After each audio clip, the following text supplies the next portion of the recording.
Starts live.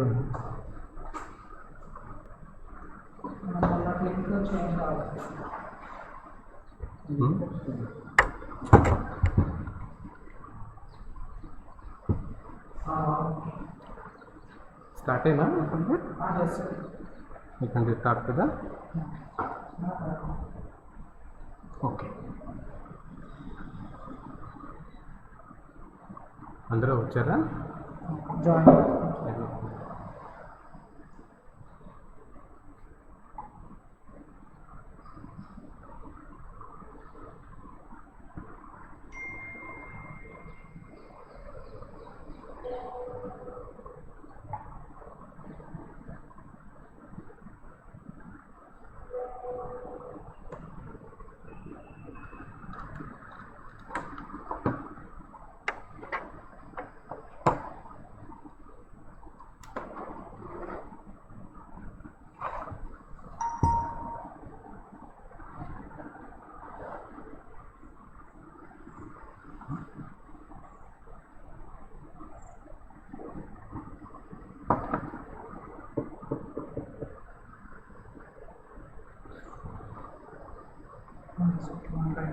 ఓకేనా?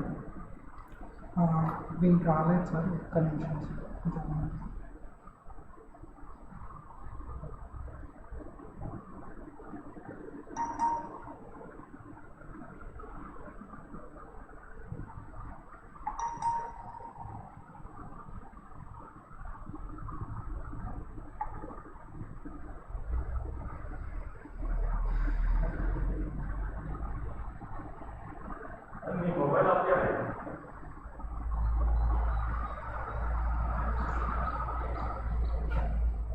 Okay,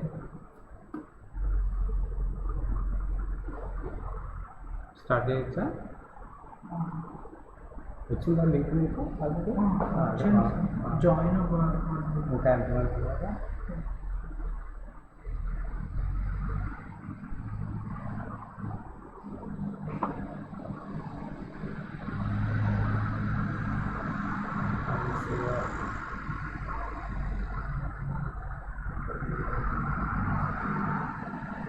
ముగ్గురు వచ్చారా?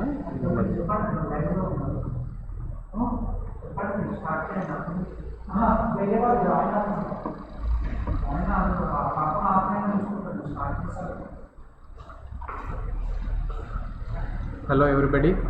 Today I want to talk about pre-hospital emergency anesthesia. This pre-hospital emergency anesthesia, what you are doing in advanced CPR and also rapid sequence intubation, little modifications. But the main thing is, the main scenario you will be doing it is in the outside the hospital. That means induction of anesthesia and maintaining outside the hospital. It is a modified form of rapid sequence intubation and also advanced CPR. The question comes, why this FEA and for whom you want to give it? Now the thing is, the patient who is in the outside the hospital, who had scenarios like an accident or a gas, like recently we have seen, anything where anesthetist presence is needed. And many times present in our country the ambulance may not be equipped with the proper equipment or the staff, but in advanced countries the ambulance is fully equipped with all the basic equipments which we need it. And also many times an anesthetist will be there to look after the patient. So what the anesthetist is going to do? He sees the patient that airway is protected, and he will provide respiratory support if the patient needs, that means his breathing is not good. And also in case of neuro injury, wherever possible you have to give neuro protection. And then you see the patient type, what is going to happen when he goes to the hospital. Suppose the patient is in head injury, or suppose the patient has a severe abdominal trauma, where you expect him, he will go to the operating room as soon as he goes to the hospital. So in that expected clinical course, you can help the patient by stabilizing his airway, his respiration, and also this whatever blood loss or anything is happened, his hypovolemic status, everything you can manage. And also it will help him the transport. Suppose the patient who is having severe pain, who is unconscious, and it will be very difficult in that narrow room to take it. And sometimes because of that severe pain, you may have to give an analgesia which may compromise is already existing systems. So these things will help your main aim of this patient to manage this procedure. And then there are some studies like National Confidential Inquiry into Patient Outcome and Death. They have conducted some study. They found out that normally the time of accident and by the time the intervention is done outside the hospital, and then the time taken to travel to the hospital, it takes almost like 1.5 hours. And then the patient who has been airway secured at the site of accident will have a better outcome when compared to the patient who has been airway safety has been done in the hospital. So they found out that this is absolutely a good procedure if the care is being started at the site of the accident. But different countries, they accept different procedures, and they say that one is stay and play, other is scoop and run. What is the difference between them? It is the simple thing. You see the patient, you take a triage and observe is there any care you can provide. If it is there, you provide and do stabilize, and then you take the patient to the hospital. That is the stay and play. And then scoop and run, there is nothing is needed. Quickly take the patient to the hospital as soon as possible. But here in these two scenarios, that there are different things will happen. First of all, the most important point is how long the time is taken to the hospital. That means is it near or far away. And then the scenery of the patient also.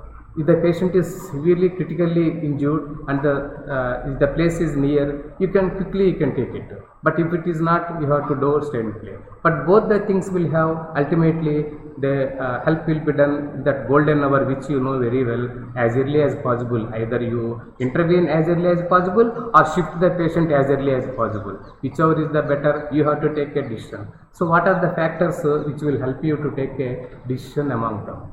And simply speaking, there are indications being given by the things is airway obstruction. Is there any airway obstruction you expect it to? You should do and also the obstruction can happen not at the time of accident, but while transporting also it can happen. So that is the one important thing here. And then the next is GCS score, and anything less than 8, you have to intervene at the site of the accident also.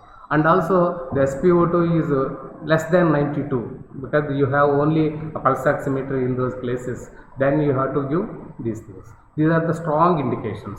And then moderate indications are if there is a head injury, the GCS, and also the scores are there, and there is a possibility of airway obstruction after the vehicle has been started, that is ambulance. That is the moderate indications. And then the lowest is expected clinical course, as I mentioned you, that you know that this patient is going to operating room as soon as you come to the hospital. So you can intubate the patient at the site of, so that the time is been saved. Patient can be well stabilized by the time you will go to the OR, rather than in the casualty if you interfere. And also in case of the pain, as I mentioned you. Then, but this is the very highly risky procedure.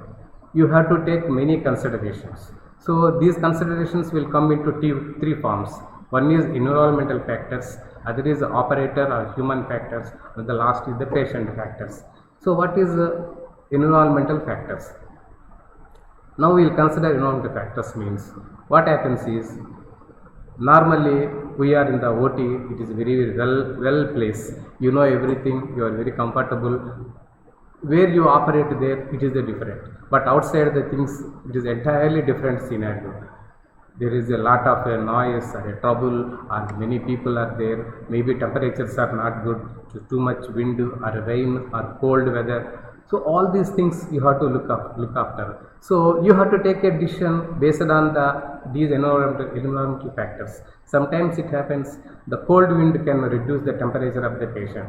So you have to protect these things when you are doing outside the things. So that means no OT comfort, there is a light is not good. Maybe sometimes in accident site the fuel maybe comes out of the vehicle, there is a fire chance is there, there may be gases which are very dangerous to the patient and also to the team which is there. So you think about these things. And next comes the kit. What is the kit? That is our routine, what we use in the OT, the entire kit. But in the OT they are placed in a properly in a way. So in the like that same thing, they provide in a specific kit. You can see in this diagram, there is a standardized procedure kits where they have been done it. Okay, we know that the environmental factors, the important thing for the operator is the skill of the operator. So you should be very thorough with the standard operating procedures. That is the number one of the operator. That means anesthesiologist. And next is not only you should know the standard, you should regularly update by doing a drill. A drill is a procedure. Actually, we are not aware it happens. Suppose like a fire drill. You might have heard it, or I don't know whether they have conducted any time in this hospital. The fire drill is all of a sudden there will be fire alarm will come in the hospital. Then everybody, we follow the drill. There is a standard operating procedure what you have to do in case of the fire. But ultimately when we do everything and finally we come out, it is a drill. There is actually no fire in the hospital. This is to keep you update, and so that in a real incident happens, you will be thorough. And then the other thing is the cognitive load. Cognitive load is your thinking capacity. See, suppose you might have seen it. You are doing a case and a relative of the case may come into OT.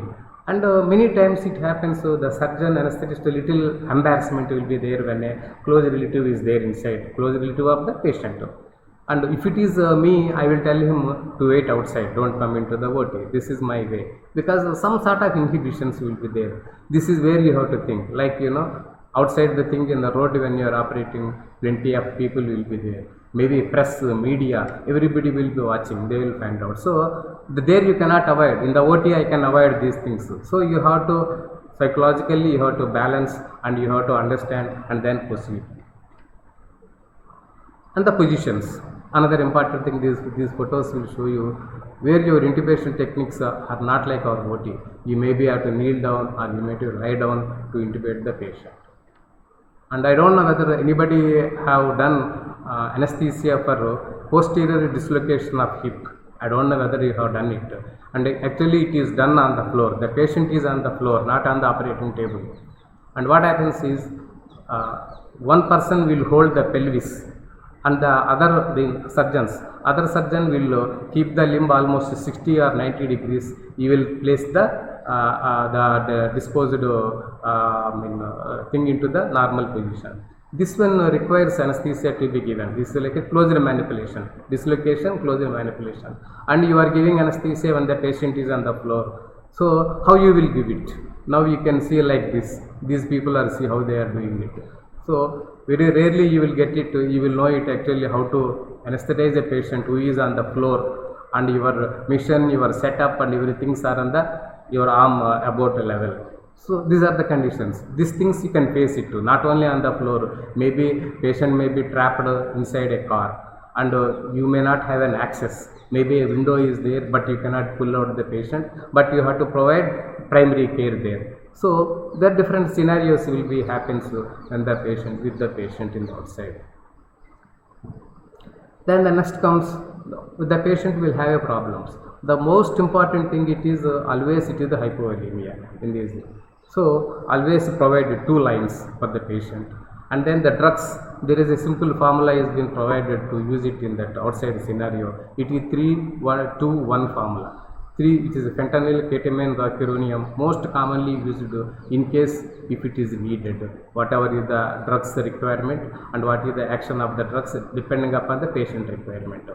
And then, but these things 3-2-1 is you can see in the table only when the GCS is almost 14-15 you can go. But when the patient deteriorates, the 3-2-1 becomes 1-1-1 and 0-1-1 and 0-0-1. Why means the action of the drugs, their effects are different with the patient status of the things. Then you have to look after the hypoxia and hypothermia. Like our own routine PSC checklist, there is a pre-PHA checklist which it requires There are two, always it is two people will be there. And what I summarized previously, every equipment they have to provide it within that same space and same small carrying bag, but the bag contains all the equipments. There are standardly designed bags are available, which are placed in the ambulances, which will be used, which has to be kept readily available and has to be used. This is a little bit of the checklist which will be, you will be seeing it. And next comes, there are always some controversies when you are doing this thing. Most important controversy, it is the cervical spine required pressure and about the drugs. And first thing we will talk about the cervical spine. And these are the simple criteria for the cervical spine. There are standard 5 rules which will be used. The patient will not have, there is no midline cervical pain or tenderness. This is only for the patient who is conscious. Forget about the unconscious or intoxicated patient.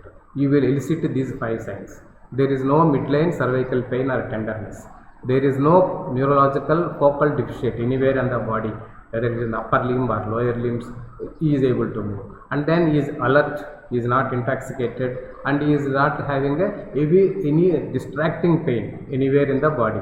So when these things are there, you can rule out. Otherwise, you have to consider every patient who had an accident and injury, treat him as a injury, anticipate that the patient had a cervical spine injury till you rule out radiologically or clinically. Clinically, if he gives these things also, you have to consider for a cervical collar, which is very, very important. But the problem comes with the cervical collar, I will tell you when you are going to the intubation. So, controversy regarding the cervical spine. But when it comes, whether cervical spine is important or airway management is important, so always ultimately to the airway management is the more important than cervical spine. Then there are some controversies regarding required pressure when you are intubating, and you are all know it. Required pressure, even though they found out it is one of the good procedure, but sometimes it can cause a problem of trauma, or also due to the regurgitation there is a pressure barotrauma, gastric trauma can happen. So it is up to you to decide it whether to give required pressure or not. Then the drugs, I have told you what is the classification you can dose you can give, and then there are 2 important drugs you are giving it about the ketamine and midazolam. In case of the ketamine, yes, it is acts a little bit improves the sympathetic activity, so that the patient who is already volume depleted or in a shock, it will definitely help.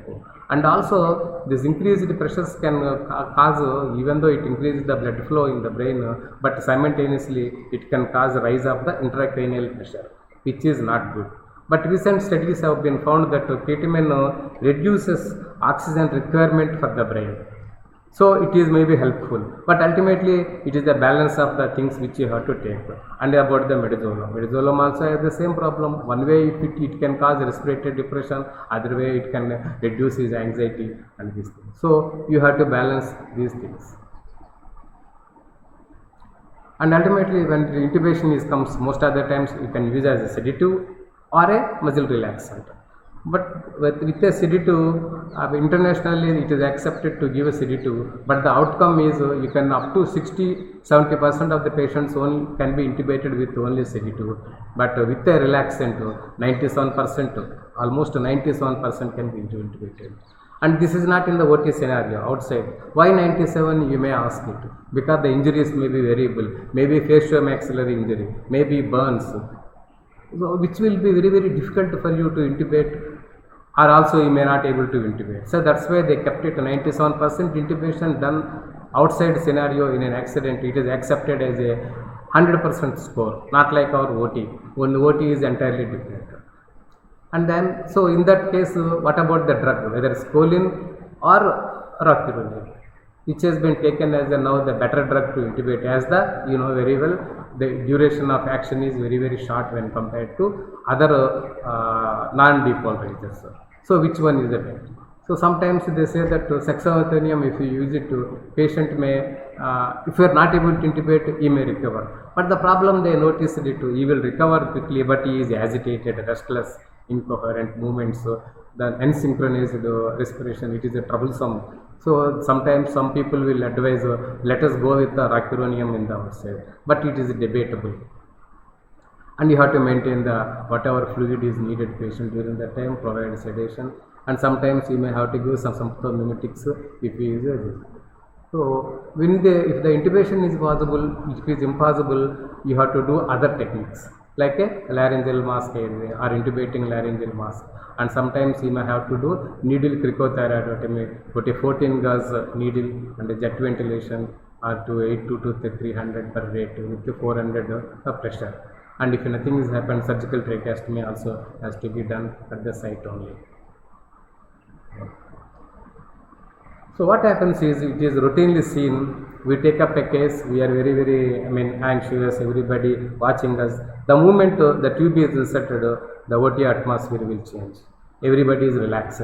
Our surgeon will go for a wash, and even our senior professors, everybody leaving the OT. Okay, it is the OT, everything is there, you know everything, it is there. But outside now, the actual procedure starts after you intubate the patient, because here you have to, after intubation, because of your drugs, whatever you are using, if already the patient is hypovolemic or is in shock, it may further deteriorate. So you have to manage the patient at that stage. So you have to use whatever other drugs are needed to control or manage, and also optimize that condition. And then for the transport, you have to put a cervical collar and use the log roll technique to shift the patient into the ambulance, and also transfer the patient on the to this. So it is not like that in the OT where you put the patient and give a drug like a long acting, okay, connect the ventilator and we are leaving. No, this not happens in case of this thing. And they have named given the name as a post tube inertia. That means everybody relax the moment the tube is gone, but that's not the correct. So if you say in summary what it is means, it is a high risk intervention which should be done by very skilled people. So the outcome of the patient depends upon your skills, your knowledge, and what you have a regular drill and follow the standard operative procedures. Then the selection of the patient, as I said, whether you have to do immediately or later, it depends upon with your entirely with your knowledge. And then always think about the existing weather conditions, what is the equipment you have availability. You may not have all the things, what is there, and the position of the patient. So sometimes, as I mentioned, he is in the car, or there is a gas, or there is a fuel on the down, or he may be trapped on a cellar, or maybe in a small room where they have no access. So you look about these scene dynamics and take your decisions. And ultimately, it is not a one person; it is entire team competency is important. And the choice of drugs are mostly depend upon the patient's status. And think about the C-spine and required pressure. You can do this procedure safely and give a good result. And finally, it is actually what you are doing in advanced CPR and rapid sequence intubation is the same process, but extra events are there happening at the scene. But in our country, you may not find much on the road, but outside the countries, you can see when the ambulance come, they will intubate, they will stabilize, they will take the patient. All these things are done. The ambulance is fully equipped with all the monitors, the suction, the vacuum, the pressure, you name it, everything is provided. But for that to reach that one, you need understand these procedures and also have a regular drill. Then only you can do it. I hope this will help you little bit about this P, that is pre-hospital emergency anesthesia. Thank you. Okay.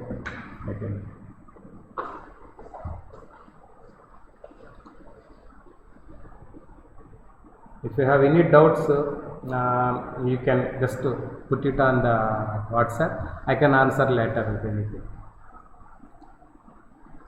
తర్వాత వాళ్ళు ఇది చేస్తారట కదా, మన ఏమంటారు, ఏ book ఉందంట రాయడానికి పేరు లేవు, పేరు అది చెప్పారు సార్ చెప్పారు రాంబాబు, అది ఎట్లా చేయాలంటే వాళ్ళకి ఎవరో వచ్చారో ఈజీలు అన్నమాట.